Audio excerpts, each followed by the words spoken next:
দক্ষিণাঞ্চলের কিংবদন্তি M A খালেকের শেষ বিদায়। পিরোজপুর থেকে বিশেষ প্রতিনিধি মেহেদী হাসানের পাঠানো তথ্য ও চিত্রে বিস্তারিত। পিরোজপুর ভান্ডারিয়া রাধানগরের শিক্ষানুরাগী ও সমাজসেবক আলহাজ এম এ খালেক সাহেবের জানাজা সম্পন্ন হয়েছে। জানাজা অনুষ্ঠিত হয় তার পিতৃ বাসভবন এবং গড়ে তোলা শিক্ষা প্রতিষ্ঠানের প্রাঙ্গণে।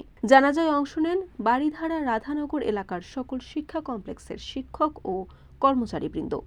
এ সময় উপস্থিত ছিলেন পিরোজপুর ২ আসনের জামায়াতে ইসলামীর প্রার্থী শামীম সাইদি, বিএনপি মনোনীত প্রার্থী আহমদ হোসেন মঞ্জু সুমন এবং ঝালকাঠি ১ আসনের বিএনপি মনোনীত প্রার্থী রফিকুল ইসলাম জামাল সহ বিভিন্ন রাজনৈতিক ও সামাজিক ব্যক্তিবর্গ।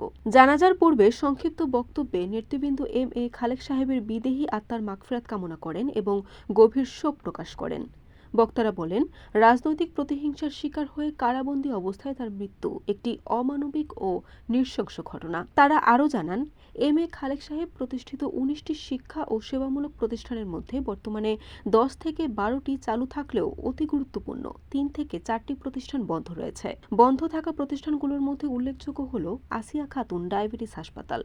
এ সময় রাজনৈতিক নেতৃবৃন্দ বন্ধ থাকা প্রতিষ্ঠানগুলোর দায়িত্ব নিতে সহযোগিতার আশ্বাস দেন এবং বিশেষ করে হাসপাতালটি পুনরায় চালু করার উদ্যোগ নেওয়ার কথা জানান। জানাজা শেষে এলাকাবাসীর আবেগঘন উপস্থিতিতে শেষ বিদায় জানানো হয় ওই শিক্ষানুরাগীকে।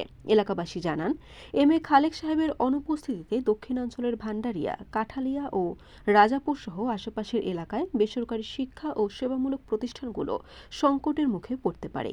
দক্ষিণাঞ্চলের শিক্ষা, সমাজসেবা ও ধর্মীয় কর্মকাণ্ডে গুরুত্বপূর্ণ ভূমিকা রাখা এম এ খালেক সাহেবের মৃত্যুতে পুরো অঞ্চলে নেমে এসেছে শোকের ছায়া। বরিশাল.নিউজ।